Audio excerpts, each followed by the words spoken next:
Hello, fellow travelers, and welcome to the Traversing the Stars podcast. How are my loyal listeners? Thank you for your continued support. And as always, hit the subscribe button, everybody. We have an amazing show for you all because boarding the mothership is Rickey Minor. He's an award-winning music director and composer for legendary singers and major award shows. He recently acted as musical director for the 44th annual Kennedy Center Honors. Now come join me as we go traversing the stars. Hello, Mr. Minor. Thank you so much for coming to the Traversing the Stars podcast. Happy to be here. Easy to work with. That's my motto. It's totally my pleasure to talk with you, sir. When I was looking through your IMDb page, you've done so many things that, so many different things that I know about and that I've heard. And I was definitely a pleasure to talk with you. Oh, thank you, man. I'm happy to be on with you. So you've had an amazingly lengthy career. What is the key to that level of success? Sometimes I get a chance to talk to college level students or even high school students, and they say the same thing. And I said, well, it's three things. You got to show up, show out, and shut up. I think a lot of times the nerves get to you, and you want to engage more than you need to, and you want to speak up and say, hey, I know this, I know that. You want to prove that you're worthy of being there. But just do the work, and then that is the relationships. I mean, the fact is that it's not rocket science. I mean, it's music, and the same 12 notes. No one has any extra notes that they're walking around with in a safe. So do your best work, and treat people kindly, and come happy, leave happy. Since you mentioned that you talk to high school students and college students, I feel now need to point out that I do teach at a high school for drug and recovery students, and we have guest Zoom speakers usually monthly. So if you ever feel like talking to a group of high school kids, sign me up. It's not a joke. Just sign me up. All right, perfect. I mean it. Because listen, for those of us who are fortunate to do what we love, and that's why I tell them, do what you love and love what you do. And if you can do that, then give that knowledge and that those lessons that you've learned, give it away to those who it can help. And so I'm a big advocate for music in schools, and I'm always speaking somewhere and always engaging. And for the shows that I do, like the Oscars or the Grammys or even the Super Bowl, depending on what town it is, I always try to have students come and see a firsthand, at least at rehearsal, to see what it takes. Because if you don't see it, then you don't even know it exists, or you don't even think that you could do it. So if you can see it, you can be it. Give it away. Give it whatever knowledge you have, experience. Give it away. Help somebody. That's fantastic. Because, like I said, every student I have, I think almost to the one want to be a musician when they get out of high school. They love music. Music is a part of their lives in a way that I don't think it ever was when I was a kid, but it just is like a part of how they view themselves.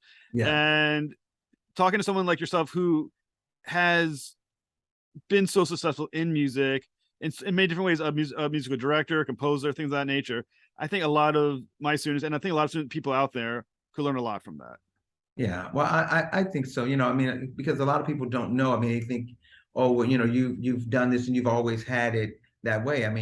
I came out here with part of the Great Migration from the South. My grandmother came to visit her sister from Monroe, Louisiana, which is up north, about 5 miles north of New Orleans. So it's not like it was a happening. It was the main street. If you blink, you're going to miss it. One gas station, one grocery store, the whole thing. And so at 9 years old, we moved out here, and then my mom, we moved to the projects in Watts right after the riots, back in the late 60s. And, it wasn't an easy road, but I didn't know any better. So therefore I was good. You know what I'm saying? When you don't know how difficult the situation or that what's going on. And then, I think that there are a lot of things that all of us are great at. There's not one thing that you can do and that's it. So find a few things, try them out. And if you can work in that business and you find that it works for you, then do it. If not, do something else great, because you have a lot of greatness in you. And so I was a math computer science major with a full scholarship at UCLA from high school. And I was there for 2 years, and I love math. I mean, I'm a numbers guy. I'm like a Virgo nut with numbers, you know. And but I love music, and I always loved the way it made me feel. And I was trying to figure a way to bridge the two. And my grades were great, and my playing was. I mean, they both were okay. They weren't great, but they you know. I mean, I had a B average in college, and you know, it was hard coming from public school, not being able to have even the English language, you know, and how to conjugate verbs and things, you know, that you weren't taught in public school. So a lot of it at that time, we were sharing books in high school. Like we didn't, and the books were obsolete. So we didn't have enough books. We didn't have enough, and the teachers, you know, they were doing their best, but it was a harder kind of schooling. And but you know, you learn how to grow through no matter what adverse situation you have in your life. You can rise above it and you can grow from it, you know? So, as someone who, like that, you were great in math, when you're thinking about music and composing music, if you had to equate it to another subject that people are more familiar with, let's say from experience, is it closer to math and setting together an equation, or is it like English and story, as far as storytelling goes? I think it's a combination of both, but on the part of my first, the landlord for the apartment that I stayed in college, he was a composer by numbers. So he didn't study music. He composed by math equations by numbers. So I thought that was interesting because I never liked any of it. You know, it just, you know, it made mathematical sense. And so I did that.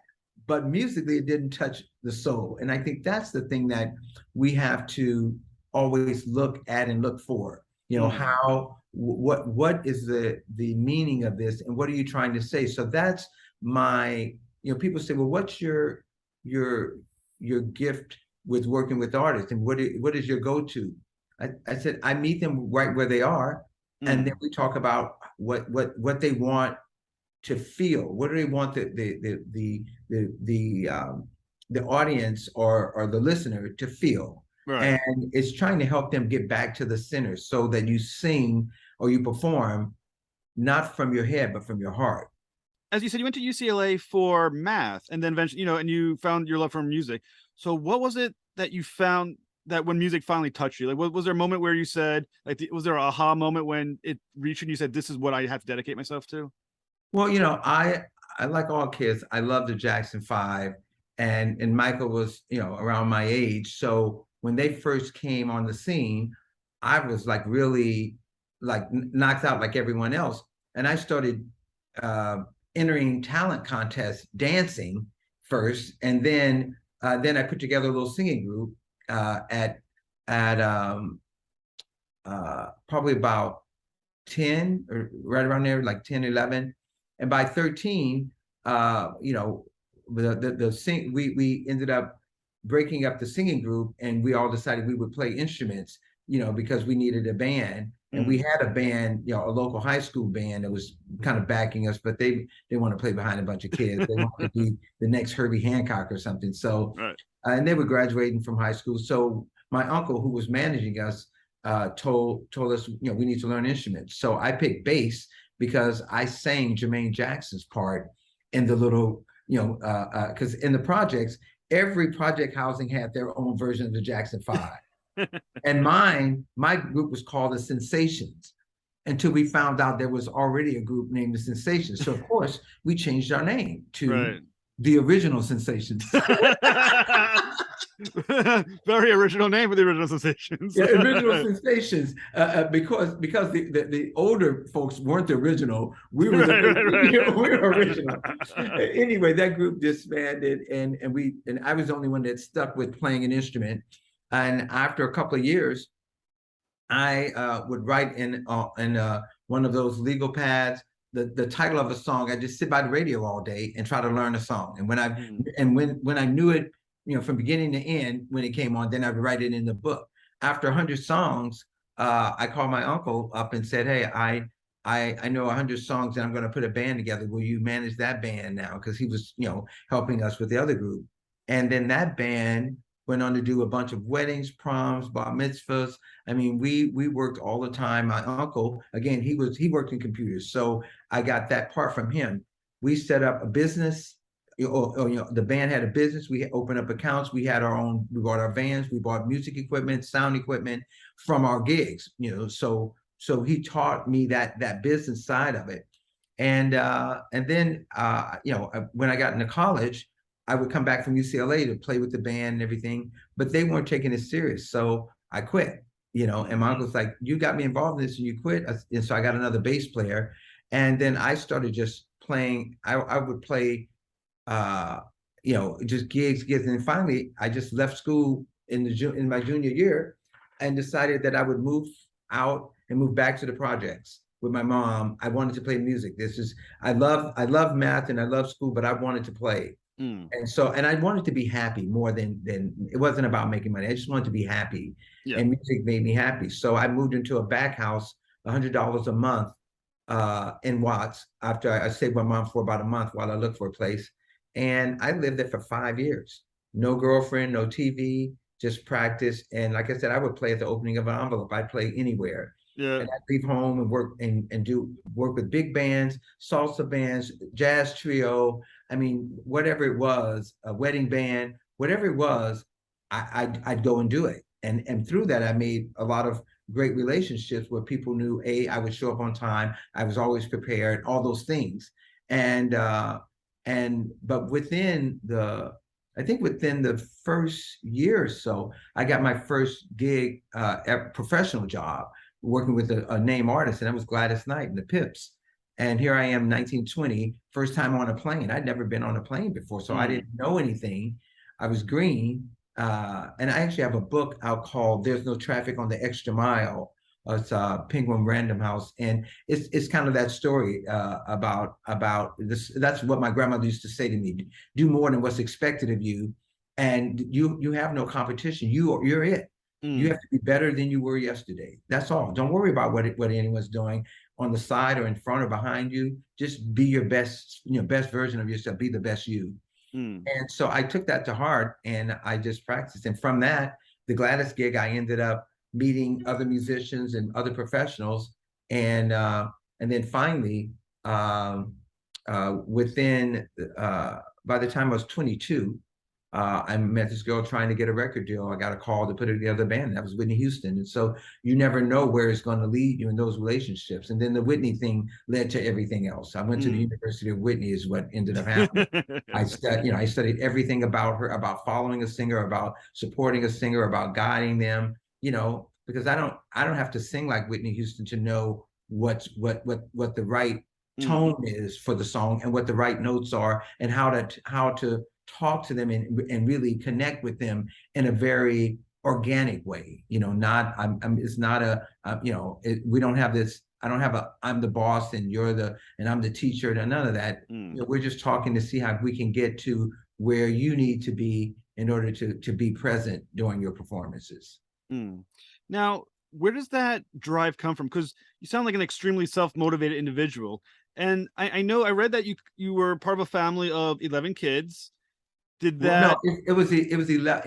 No, it's 5 kids. But it was 8 adults and 5 kids in a 2-bedroom. Oh, okay. In a 2-bedroom house with 1 bathroom for many years. But it's just 5 of us, 2 boys. It's 2 girls and 3 boys.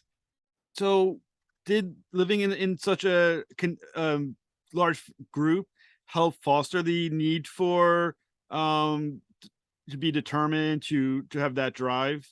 No, I think, look, we all are who we are. I think we come into this planet with many gifts and many choices. But I don't think that people make, that they're broken. They need to be fixed. I believe that sometimes people make decisions that affect their lives in a negative way. But they're the only ones that can do it. And before I thought that I could help people and fix people and change them, but that's not my role in their life. So I've learned to be concerned but not consumed. So I take a step back because you're the only one that can change, and you have to want to change in order to change. It's Mm. not that someone can tell you, hey, this is a bad habit, you need to change. It's like getting high all day, that's not working really, you know. Right. But if they don't want to do it, then you can talk to your blue in the face. So you just say, you might want to think about it, and then leave it alone. Give it back. I'm giving you back you. Mm. So I think that's the most important thing. I think the kind of drive you're talking about, that comes from within. I don't think that that's a taught behavior. I mean, Michael Jordan wasn't always Michael Jordan. Neither was Magic Johnson or Mm. Wayne Gretzky or anyone you think is at the top of their game. But they had it in them, and then they did the work. So I tell people, I'm trying to network and I'm trying to make things happen. I say, do the work and watch it happen. It's happening already. Someone's doing the work, and it's happening already for them. So what is it that you're not doing? And a lot of times, one of the things that I work on is releasing doubt, worry, and fear, because those are the things that paralyze you. I don't know if I can do it. I don't know if I'm good enough. I don't, you won't ever know. But how good is good enough? What is that? So if you're happy doing what you do and you're able to make a living, even that's a bonus, making a living at it. But do what you love to do. Make yourself happy. That's your job. Now, when you're talking about kind of deciding that to just try doing the thing itself instead of worrying about it, does that come from success, or did you reach success because you already had that in your mind? I think you already had that in your soul. Like you come on this planet, you're born who you are already. Now it's for you to find and do the work. No one can do it for you. I mean, your parents love you. They still can't do it for you. So it's not about who loves me. It's loving yourself and not comparing yourself and getting out of a clique of people who are negative and just talk down or decide that they're going to abuse their body with whatever drugs, alcohol, or whatever addiction that is out there, because there's a lot of that.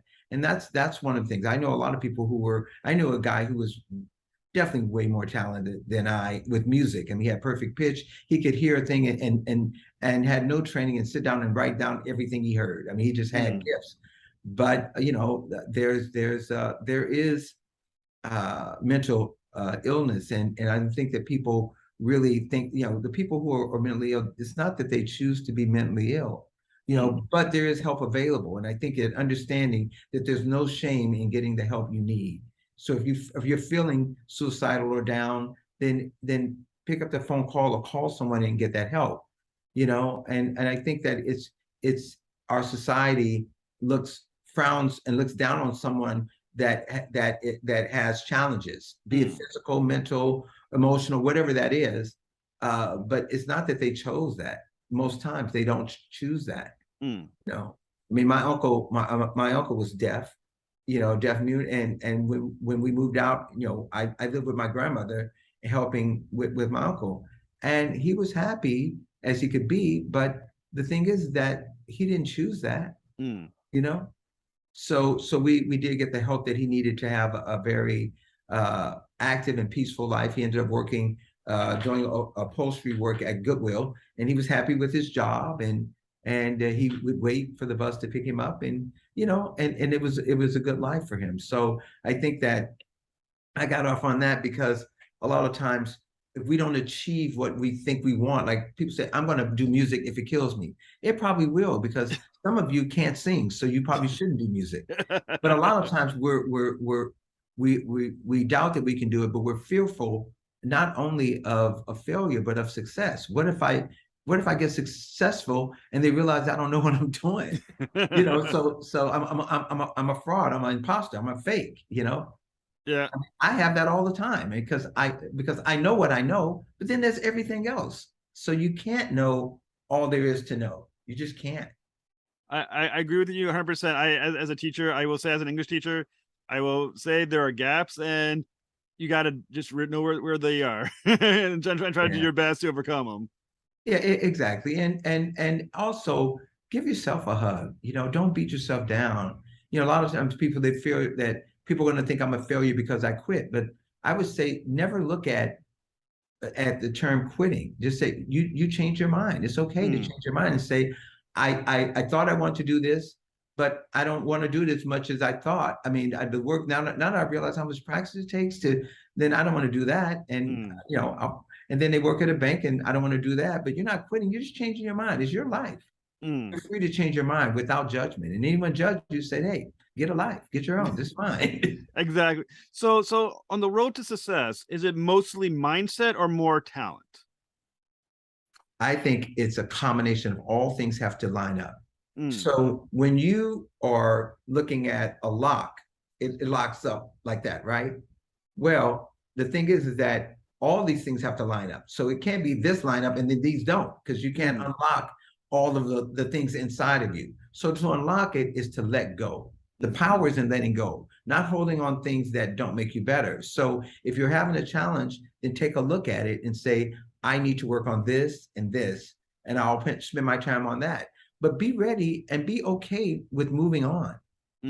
Don't make, because I've talked to a lot of students and they go, well, my mom wants me to be a doctor and I can't quit because, it's my uncle's a doctor, my dad's a doctor, and my mom says I should be a doctor and I'll be homeless. And if I go after this music thing, I had one student I spoke to yesterday. I was on a panel and the student DM'd me and said, you were about to say something and the whole thing ended. I'd asked a question and I saw you about to say something and they ended it. Is there, can I email you? And I said, here's my number, call me now.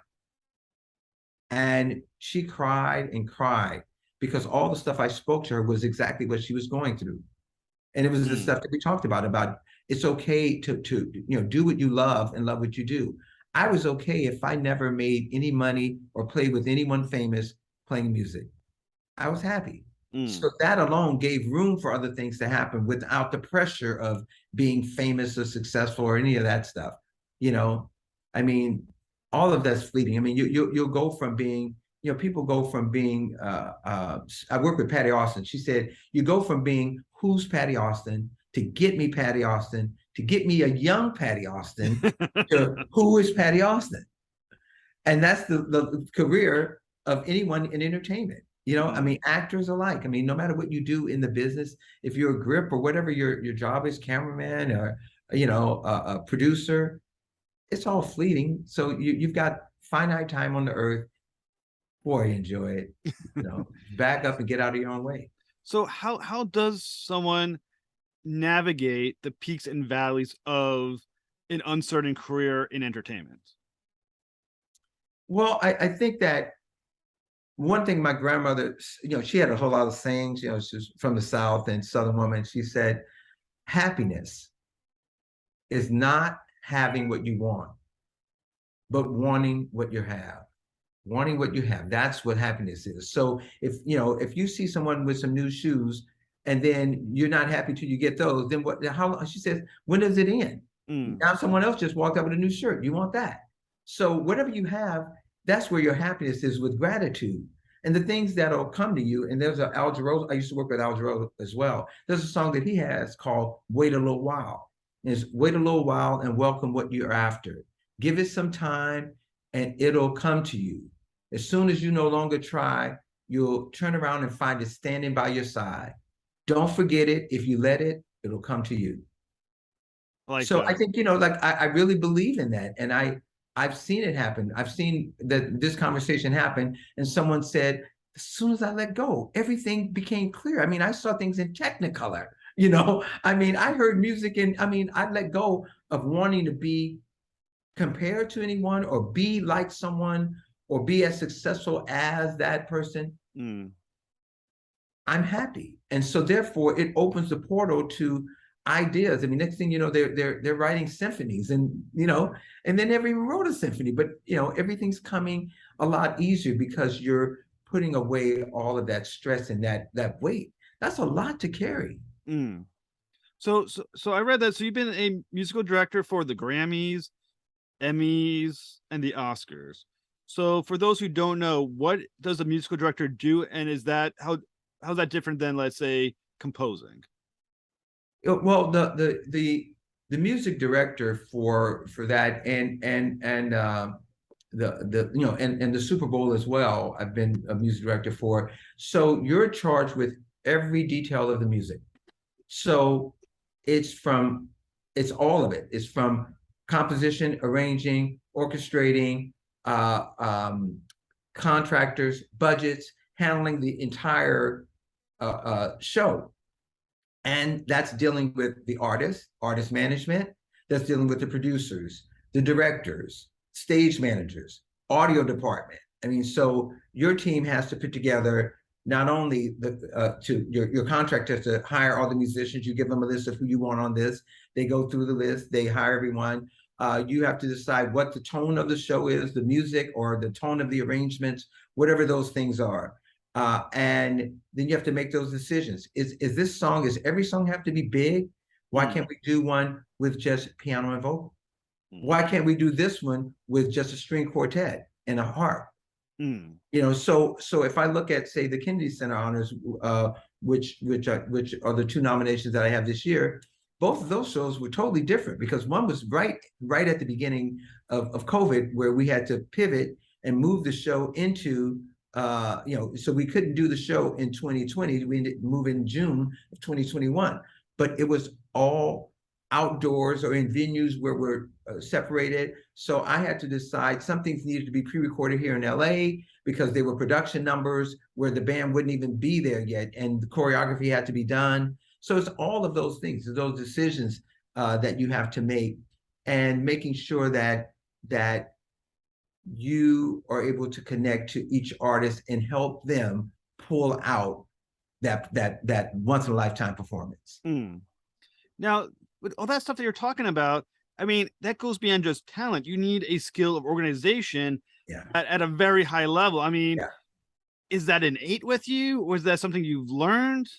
I'm so fortunate that's innate. I mean, I'm a Virgo. Like, I'm a note-taking, writing, up all night. And, most times I have, 4 or 5 projects all at once, and I have different teams. And so you've got to keep on top of and so I make lists. I'm a legal pad guy, and I have lists on top of lists, and lists for list mama, I mean, I have lists. So I have one pad for each show, and I go through and I make my notes, and whatever doesn't get done today, it goes first tomorrow. And so I keep copious notes, and I am like that detail of everything from wardrobe to the configuration of the orchestra, where I want them, the different musicians, different singers who blend well with this or this style of music, and so I have to look at that. But my thing is to be able to connect directly and empower the people around me to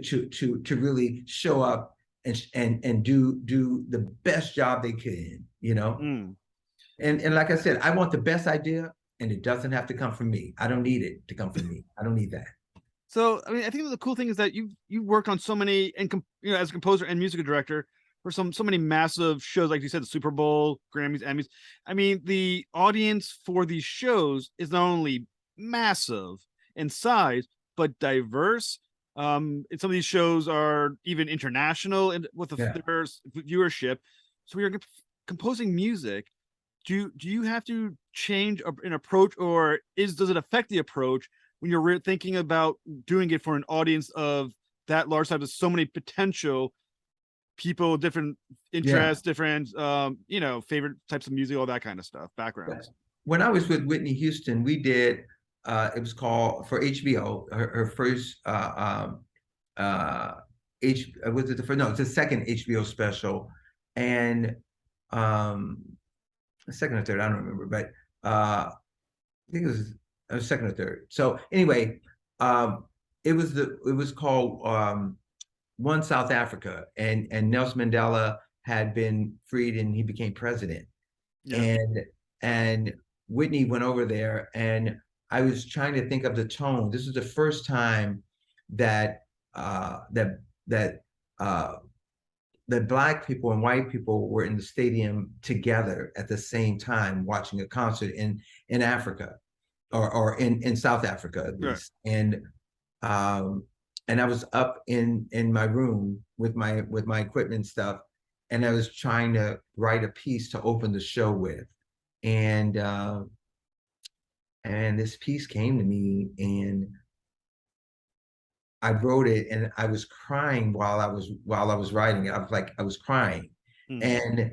And when they used the music, and I gave it to them to play for the opening of the show, and they did a big wide shot of all these people all together, and the music came on, and it's something that I'm really, because I try to just feel more than think. Because I mean, Mm. again, it's numbers, and if I write with numbers, I don't know if I'll feel it every time. And so I go for sonic sounds and tones, and I had a little synth sound that played the melody, and it was kind of, it was a warm sound. And it kept building and building and building, and then I opened the show with "Love's in Need of Love," a Stevie Wonder song with I had Take Six do a acapella version of it, and they did all the chords and stuff a cappella, and Mm. Whitney sang over the top of it, and then the band kicked in with them. I mean, and that was the tone that I wanted for her, that the world would hear, that love's in need of love today. So don't delay, send yours in right away, Mm. And so it's really just trying to uh I think your job is to be a painter and let yourself like paint through how the show should have the tones, and up and then now and then dance, and then up tempo song, a ballad, a heartfelt story with it. So it's really, the that title director definitely is appropriate for what I think the job really is, and as the director does, and getting those shots, and getting the right angle, and getting the right tone, and getting the right take. So that's what my opinion, what a music director is. I mean, I was a leader of my band, so I figured, I guess I could lead, someone else's band, Right, right. an artist. So it worked out, and look, it doesn't always work out, and I know that. So I know that, in the words of um, Frank Sinatra, I'm just a lucky so and so. Well, I really like the comparison of music and painting. Yeah. And when someone is a painter and they have a painting, there's two ways they can approach a painting. They're either trying to deliver a message, or they create a painting for the viewer to develop their own message. So when you're composing music, are you trying to convey an emotion, or are you presenting music and want the audience to determine the idea of message or emotion that's in there? I have intent, upon working on music, but I always leave room, because the interpretation is different. No matter what you mean to Mm. do, look at a Matisse, or Van Gogh. I mean, you're going to see what you see. You know, I have some work from David Hockney. I mean, it's the same. You see what you see, and that's okay. Mm. That's okay. And I think it's all to be open for interpretation, but the intent is to be able to a way of expression, and give people something that hopefully they see, and connect to. I tell you, man. I mean, every day I look at life, and my life, and like the Joni Mitchell song from show, I look at life like both sides now. Mm. When, Yeah. when you think about, is good music universal? I mean, is it, if it's good, will people, regardless of background or whatever, like it? And it's a question of whether or not they're giving it a fair chance to really listen to it, or is music specific to, you think, individual people? Well, I think, I mean, the term, uh, like it or not like it. I mean, it all has to do. I mean, I remember, when I was at UCLA, I went. Nat Adderley was speaking there, and his brother Cannonball Adderley, and a whole line of musicians, and Nat Adderley Jr. went on to be music director for Luther Vandross. Mm. But his dad, Nat Adderley, spoke that day, and I never forget what he said. He said, um, there was a time when I was judgmental and I didn't like anything. And then I started liking a few things. And I told Cannonball about this guy, Charlie Parker, that I heard, and it sounded like noise, And he said, and my brother told me, he says, the problem with you is you're ignorant. Because if you don't understand something, then you say you don't like it. Right. You don't even know enough about it in order to like it or not. So if someone doesn't like it, that means that they don't identify with that genre of music, maybe. Like when rock music came on, the parents like, oh no, yeah. So I think that it's okay to have a preference, but to say I don't like it or I hate it, I don't think people know enough about it to understand it to really make that judgment. But if you don't like listening to it, then that's okay. You don't have to, and that's all right. So I think that there's something out there for everyone, and everyone's not going to like the popular music, and that's okay. Would you say there's part of every genre that if you look deep enough, you can find something to like in it? Like, let's say you didn't like, I'm not a fan of country music, but is that because I haven't heard enough of it to find one that would click with me? Or do you think it is, sometimes the genre doesn't you don't like it. I mean, for my wife, she doesn't like country music, only in the sense that of the banjo and the steel guitars, and there's a twang with it a lot of times. But country has totally changed. So I mean, there's country pop. I mean, there's songs that had like Nelly on the song. I mean, so it's crossing genres and stuff. So I think, look, music is subjective. Either you like it or you don't, and that's okay. I think it's okay. Since you've been in music for so long and you've done such a great job of, without I don't know if it's the right word, but I would say you obviously mastered music as a component. You've done so well. You've been so successful at it. Do you think in all your years, or maybe even just naturally, you hear music differently than other people? Like you have like a stronger feel to it. Like you may have a better sense of it. Yeah, I'm listening for something else. So some people listening for the beat, some listening for the lyrics, some listening for the melody. I look for one thing: how does it make me feel? And so if I feel it, then it's right for me. If I don't, it's okay. It's not for me. But I know what it needs. So if I hear something, a singer sing or arrangement or something, I know instinctively. I've learned. I didn't always know, but it's instinctively I know now what things because I've done it enough to make small adjustments. And next thing you know, that track star just won Olympic gold. It's not a big adjustment. It's not, sometimes people want to go in and throw out the baby with the bathwater. Like, I don't like the song. I'm throwing it away. I'm throwing away this song. It's horrible. Instead of just giving it a little time or sit it to the side. You might come back like Al Jarreau said, come back and find it right there. What you're after was sitting right there the whole time. Well, to go back a little bit as well, you're saying about Whitney Houston and talking about ideas of feeling and emotion. You arranged and produced potentially, I mean, I think it's almost subjective at this point, what is considered the greatest rendition of the Star Spangled Banner ever done. Well, correction. I mean, I produced it. The arranger at that time, we were getting ready for a world tour with Whitney. I had a long list of TV shows and other things. And then I get a call going, hey, we just booked add this to the calendar. You got to add it to this is the date. We're doing the Super Bowl. So I called my teacher, John Clayton Jr., who is a bass player as well, and also is a great arranger and was living in Amsterdam at the time. And, and I was like, okay, I called him, this is how we want to do it. They want to do it a little slower, 4/4, blah, blah, blah. And we just talk, broad strokes. And I said, so just send me the arrangement. I'll fly there and record it and she'll do it there. And our tour was starting literally the following week. So I'm right in the middle of rehearsal and I went and produced it and they didn't like it, and there's a whole there's a whole documentary about it now because it was too different.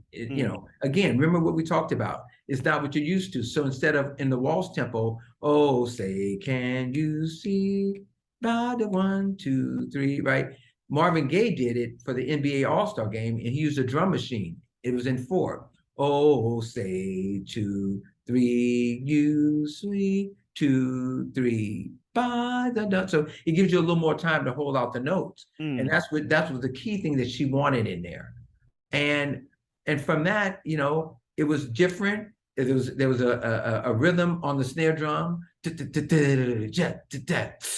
so it had a little groove to it too. And so it was so different. And the orchestra didn't want to do it because our name is on it. And we don't want to be associated with this arrangement, you know? And the NFL said, no, you can't sing to it. You can't do the national anthem and people can't sing to it. Right. So, you know, I got a call, you know, from Whitney's dad while I was there, saying, you know, get on the phone. He's in the conference room. He's waiting for her to talk to you. He says, look, we went through a hard time, you know, really a lot getting her here. Don't mess it up. You know, you got to work with these people. You got to work. I said, listen, I work for Whitney and I understand their thing, but this is what she wants. And if you're, you know, I said, you've got to trust me.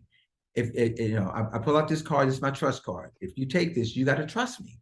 And he said, I said, unless you're going to call Whitney and tell her you're pulling me off of, you're going to get somebody else. Because I don't have an option there, because they gave me the option of doing a B flat version, which is literally in the key of B flat, and do it just like, you know, they have a standard version right here, ready to go. Right. And we reserved the right to record it, and they recorded the regular version, and so, you know, I think he many times Whitney has come, I told her, and she says, you know, give Rickey what he needs or I'm not doing the show. I mean, he knows what I need, and we've talked about it, you know, so it's not me going off and trying to pull any kind of quote unquote power trip.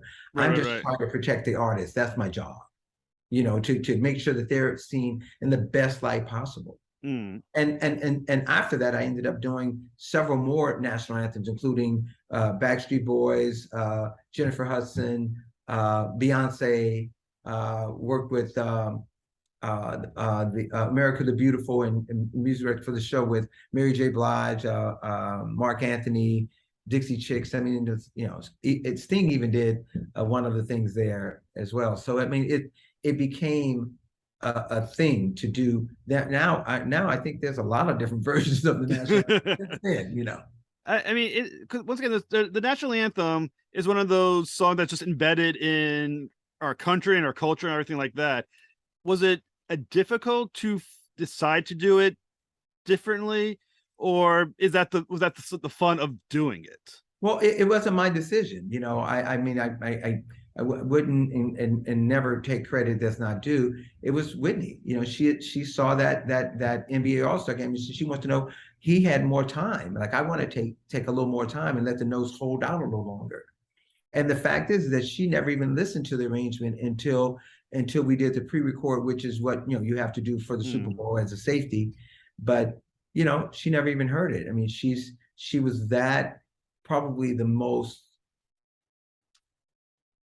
gifted, talented, natural singer, you know, that I work with. I mean, you're sure. I mean, look, and I'm not ever going to compare her with Aretha or Ella Fitzgerald or anyone else. They're all their own. You know, they have their own sound, their own style. So there's not comparison. But she was one of the best of our time, of my generation. And, you know, and having worked with Whitney Houston as long as you have, once again, someone who's, I mean, her vocal range is amazing, and her ability to hold notes was amazing. As someone who's music director and composer, does it make it fun for you to be able to play with someone who can allow them for almost anything you want to do musically? Did that inspire you further?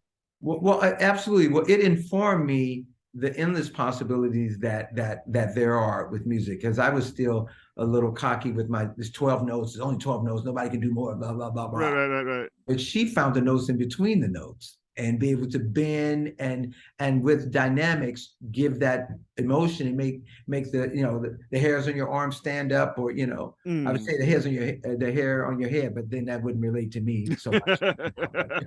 But it would really just give you, you know, just a wonderful feeling. And she knew how to reach deep down and sing from a deeper place, and not just from technique or for the sake of impressing someone. I'm going to sing this to impress anyone. It was all from a deeper place. And that's the thing that I learned from her is to how to tap into your true self and your what you really feel. Mm. So I don't ever approach the singers and try to get them to sing anything in any way, but I do try to get them to sing from a deeper place. I mean, you're the storyteller, and if it's a love song, then everyone that's within the sound of your voice should be crying by the end of it, if you're doing your job right. It is it hard to work with people who are that successful and talented? Because I mean, is there ever a clash of ego because you definitely have a vision, they have a vision, that does it ever get in the way, or is once again is there always the music itself always comes first? No, I mean, at this level for sure. I mean, maybe in my top 40 band, everyone wanted to do it their way or whatever. But at this level, there's like I said, the two things that work for me, that I need in order to affect a situation positively Mm. is I need trust and truth. I need you to trust that I'm giving you the best information I have. And then I need you to perform your truth, not Mm. what you think or not what someone tells you how to sing it or you should do it like this or none of that. Sing from a deeper place because you already have it in you. Mm. It's already there. You're born with it. You're blessed with it. It's there. So Mm. embrace. Don't forget who you are. You You know, know. sometimes I wonder when people like hear like something like Whitney Houston, Mariah Carey, these great singers. I think there's a tendency to underestimate the individual. Oh, that's just natural talent. But I imagine there's a musical intelligence that Whitney Houston had that went beyond even someone who could just sing had to understand music. It's instinct. So I did her showcase to get the record deal for her with Clive here in LA at a little Vine Street Bar and Grill, little bar, and she had it then, and she knew it. Mm. You know what I'm saying? She knew it. So there was a not a cockiness, but a confidence that Mm. that was very attractive because this is a person. It's like watching, like I said, it's like watching Michael Jordan. I mean, he was good and he knew it. There's Yeah. nothing wrong with that. And so you get a wink when he hits this long for half court shot. You get a little wink. So Yeah. that's inspiring. It's not arrogant or cocky. And she didn't do things to impress people. She sung because it came from here. And that's Mm. the only way to touch people because you can be technically excellent, you know, but there's no feeling behind it, Mm. you know? It kind of reminds me. I don't know how much of a sci-fi geek you are, but I'm a sci-fi geek. And the Star Trek Next Generation, you had a character Data, and they made a Mhm. point of, he technically was perfect at making music, but because he was a machine, there was nothing there. It was like this Right, vacuous sound. It right, sounded right, but there was nothing there. right. Yeah, I mean, and that's, I mean, but everyone's, I've learned that people are who they are. So Mm. I just step back and let people be who they are. They're not going to be who you want them to be, or who you feel you need them to be, and that's okay. I mean, and try to remove judgment, judge and be judged. Mm. With Let all them be who they are. so with all those years of working with Whitney Houston and watching her grow as an artist, what was that experience like, and how did it help, and did it what was it like for you to grow along with her in your own music? Yeah, I'm so grateful for her in my life, and it changed my life totally. I mean, where would I be? I don't know. I mean, would I be in the same place? I don't know, but I'd be somewhere near it though for sure, because I was set to do that, and I was ready and willing and able to do the work.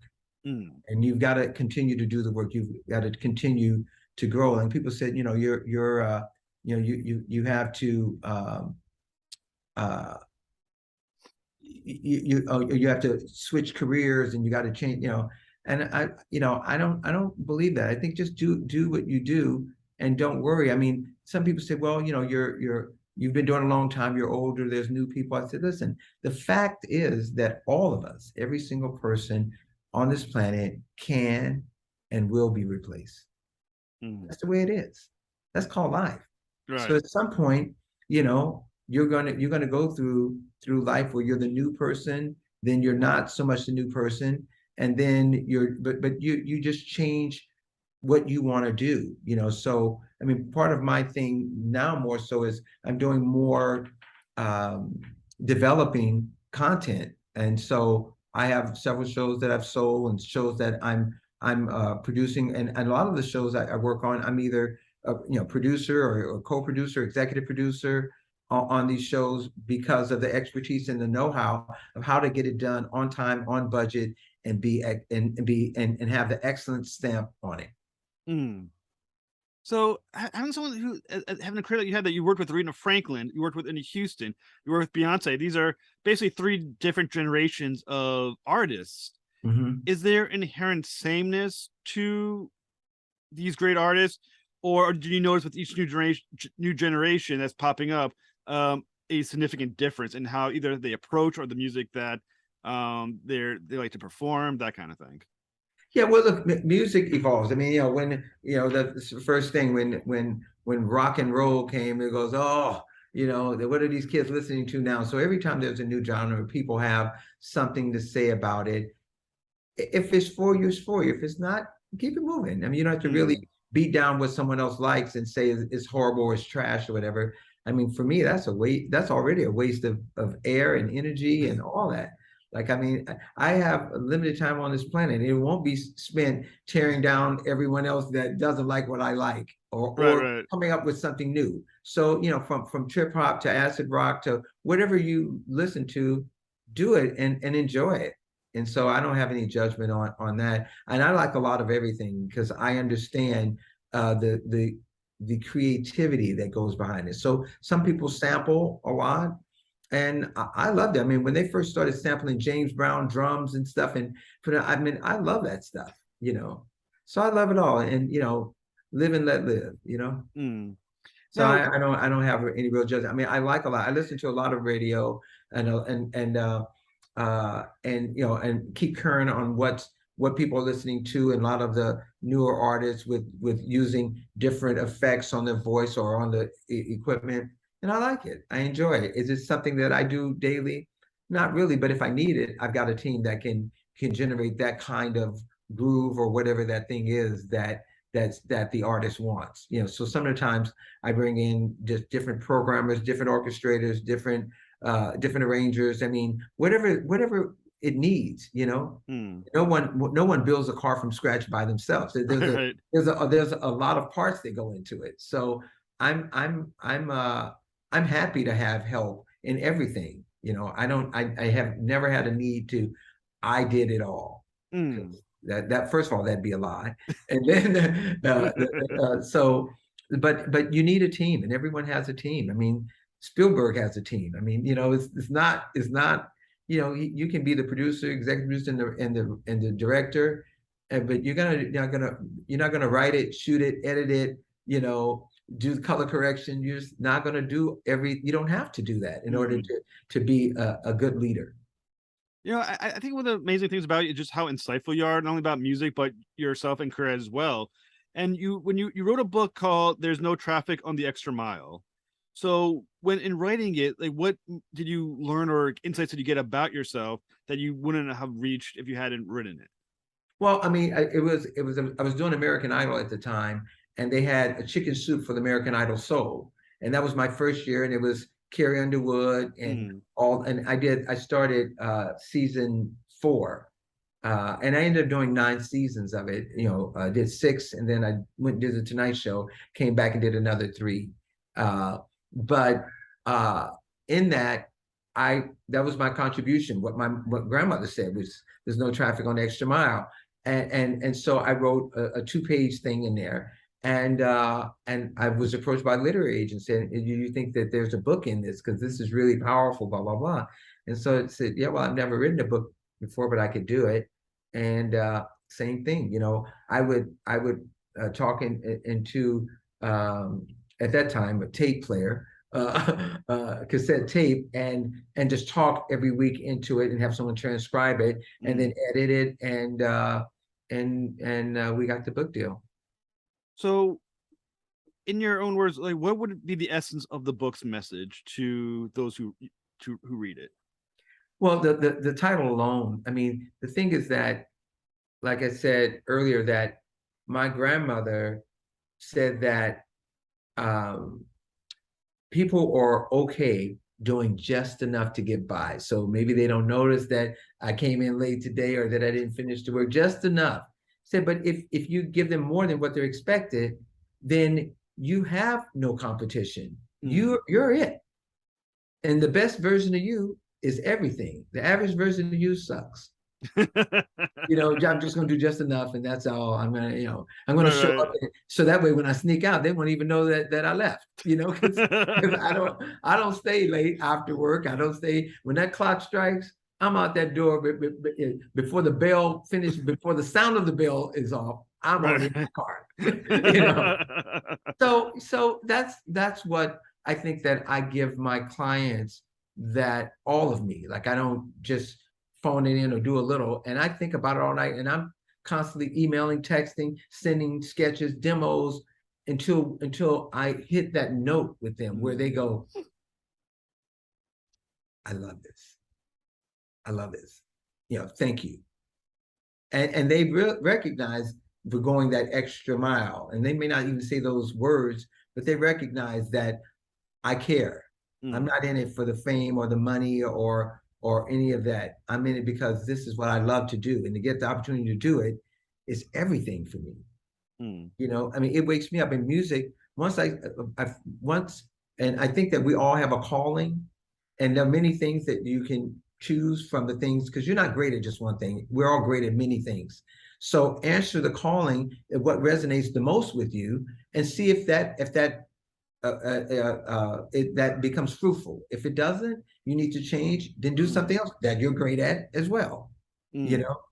So I think that answering the call to music has served me well, and I have the utmost respect for those who work in this business, in entertainment, period.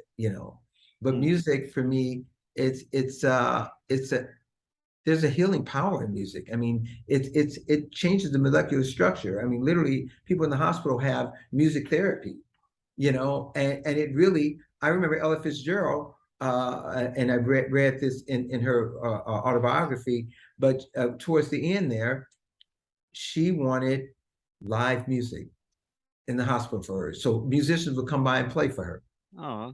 And she said, that's what I want. The music is going to give me peace and let me go peacefully. So music has that power. And no matter what kind of mood you're in, you put on the right song and you're out of that mood just like that. If you're up and or if you're sad, you put on something and it, and something comes on, like put on a happy face, and you like, I mean, how could you not have a smile, when you hear that song? And so doing that music, so for me, doing the Kennedy Center Honors has been, these last 7 years have been incredible, because all of these artists that I love, I just did the AFI tribute to Julie Andrews, and a few years ago I did it for Denzel Washington.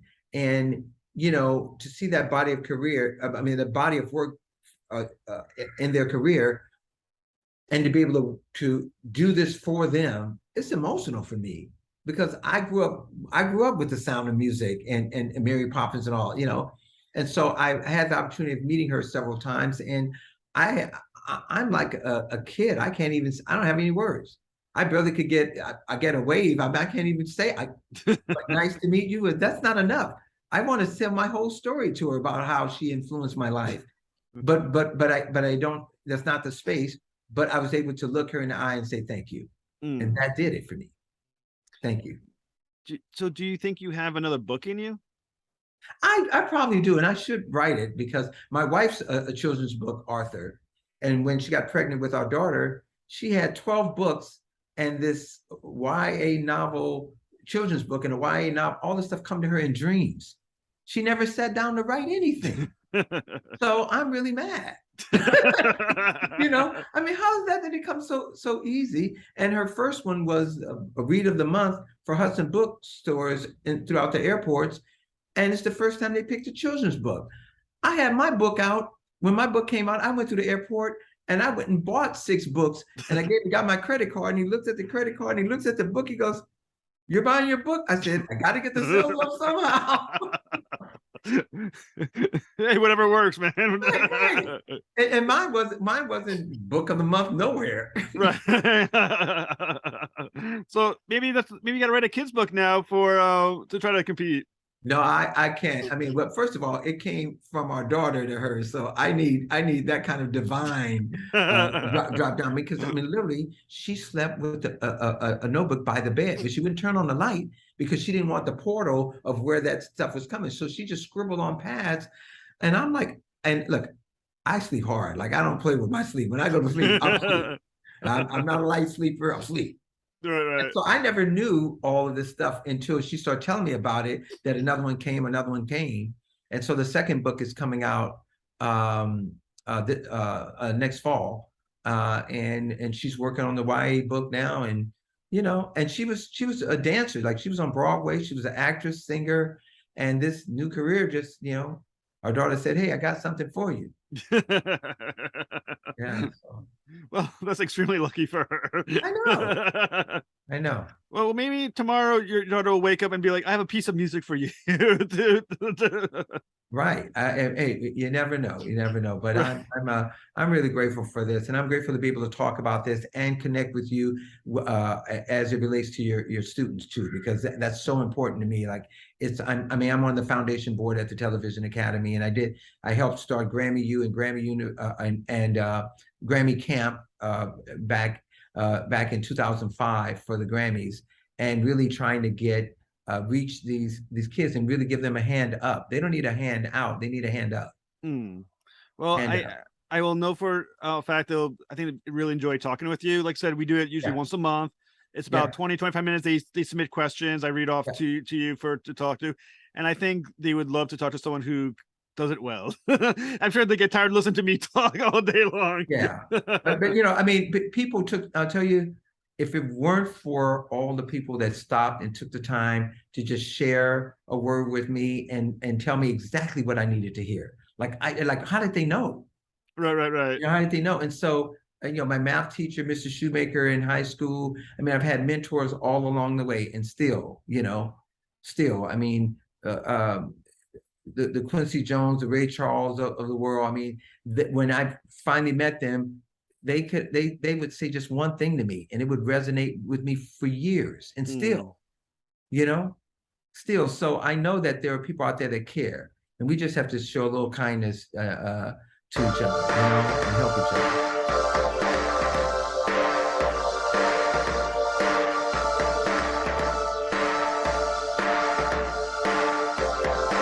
Well, thank you.